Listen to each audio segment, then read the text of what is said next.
अस्सलाम वालेकुम दोस्तों, समय इस्लाम में फिर से आप लोगों का खैर मकदम है।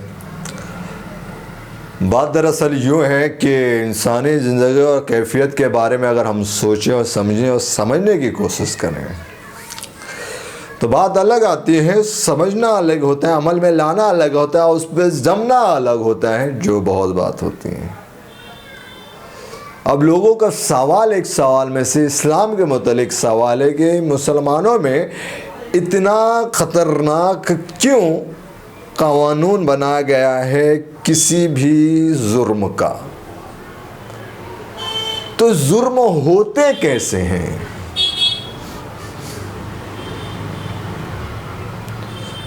समय बड़ा सवाल यह है कि जुर्म होते कैसे हैं।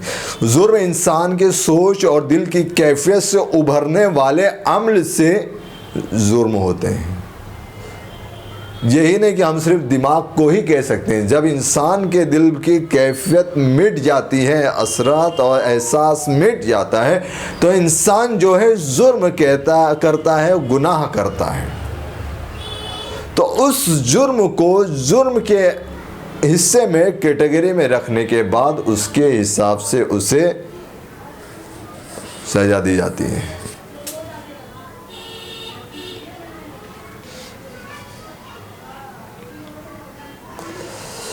जुर्म को जुर्म के हिस्से में रखते हुए जुल्म के हिसाब से उसे क्या किया जाता है? सजा दी जाती है। अब जिस तरह से रेप का केस हो गया, चोरी का केस हो गया, गीबत का केस हो गया, झूठ का केस हो गया,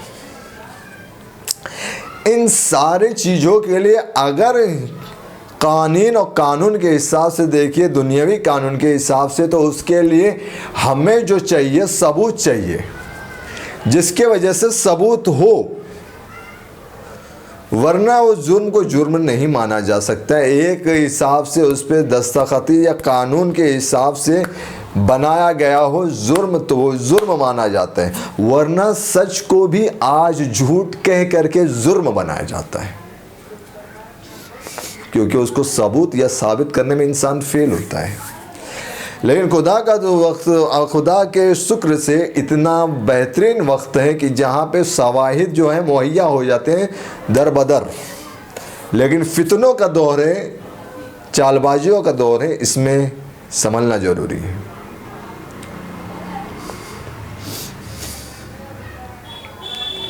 सब में पहले जो मैंने कहा कि उस्मतदारी या उस्मत रेजी या रेप का जो केस है, क्यों मुसलमानों में इतनी ज़बरदस्त तरीके से उसका जुर्म के खिलाफ, उसे जुल्म मानते हुए उसके खिलाफ जो है सख्त सज़ा देने की तरगीब दी गई है या फिक्स किया गया है, मुतय्यन किया गया है। क्योंकि इंसान जब एक लज्जत लेता है और उस लज्जत को गैर जिम्मेदारी और गैर कानूनी तौर पे लेता है, तो इसकी हिम्मत हौसला अफजाई हो जाती है कि मैं ये कर सकता हूँ, या फिर वो छूट जाता है। तो इसी तरह से जब इंसान इस जुर्म को आगे बढ़ता है तो वो बेधड़क बिंदास हो जाता है और वो ये समझता है कि मुझ जैसा ताकतवर कोई नहीं। क्योंकि जब उस्मत रेजी करता है, जब इज्जत लूटता है, जब रेप करता है, तो सब में पहले उसके जहन को जब गर्माहट मिलती है तो सवालात उभरते उसके जहन में, पहले दिल में, दिमाग में, फिर जिस्मानी कैफियत बिगड़ जाती है। लेकिन क्या है कि जब वो अपने दिमाग पे उबूर हासिल कर लेता है, ताकत से, जोर से कंट्रोल करके, तो वो उस वक्त कुछ भी नहीं रहता। मोहम्मद सल्लल्लाहु अलैहि वसल्लम के एक हदीस है जिसमें फरमाया आप सल्लल्लाहु अलैहि वसल्लम ने, जिसका मफहूम है जब चोर चोरी करता है, जब जानी जिना करता है, तो उस वक्त वो ईमान के ज़मरे में नहीं रहता है। ईमान का ज़मरा मतलब यकीन का ज़मरा कि अल्लाह ताला देख रहे हैं या है। इसीलिए अल्लाह ने कहा कि जानिया जानी के लिए, मतलब जानी मर्द जानी औरत के लिए, जिना करने वाला मर्द जिना करने वाली औरत के लिए, और पाक मर्द पाक औरत के लिए। ठीक, ये बात साफ तौर पे अल्लाह ने फरमाए बयान किए।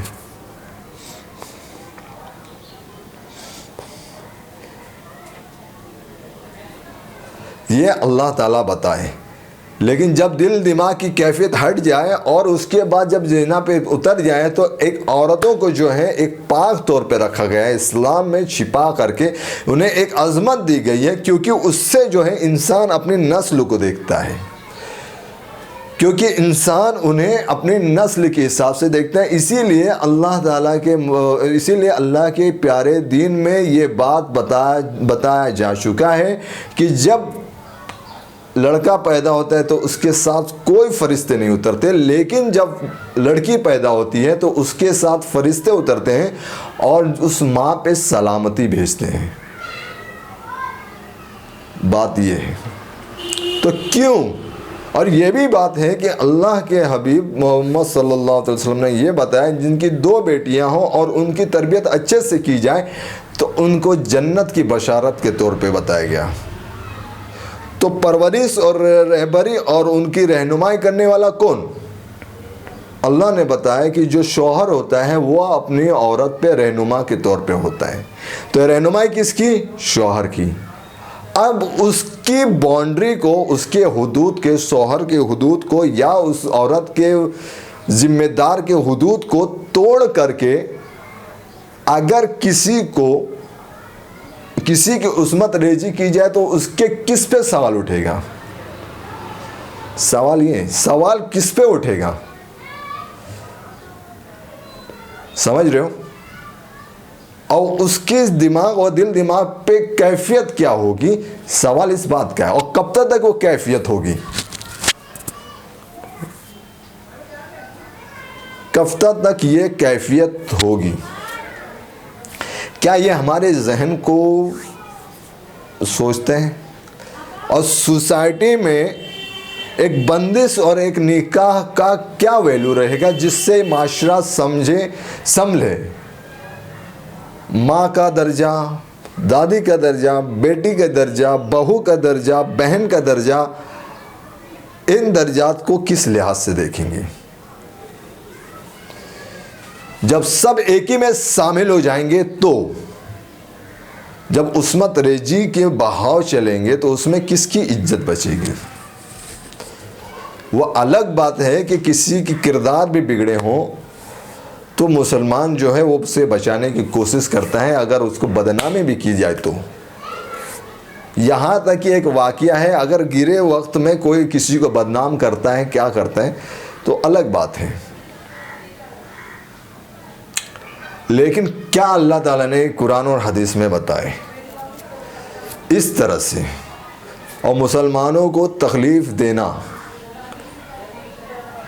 यह अच्छी चीज़ नहीं। अगर एक मुसलमान दूसरे मुसलमान की गिबत करता है तो ये बेहतर नहीं,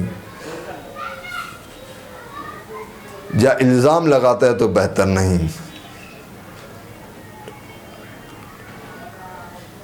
इसी तरह से जब उस्मत रेज़ी का मामला आता है तो उसको संभालने के लिए कानून बनाए, क्योंकि जब एक जो है हसास का मामला हो तो मर्द और औरत में कौन हसास होते हैं, ये आप लोग बेहतर तौर पे जानते हैं, लेकिन मैं इसे खुल के नहीं बोलूँगा। मर्द औरत में कौन हसास होते हैं, लेकिन जब जुर्म के सज़ा की बात आती है तो कत्ल क्यों दिया गया है?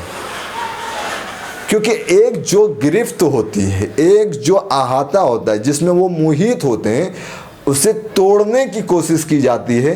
और तोड़ के जब दाखिल हो जाएगा कोई तो किसी की रहनुमाई टूटेगी, किसी की सरबराही टूटेगी और किसी की सिक्योरिटी टूटेगी और वो प्रागंदा हो जाएगा और ज़िंदगी भर वो ज़िल्लत जैसे ना महसूस करे और उफ़्फ़त और कुफ़्फ़त में ना रहे, और उससे भी गुनाह करने की नौबत ना आए कि उसने गुनाह किया। देखो वो आज़ाद है, बिंदास है, वो लोगों में घूमता फिरता है और उसके अंदर ताकत है, लोग उससे कुछ नहीं करते, वो भी आज़ाद है, तो हम क्यों बंदिश में बंधे?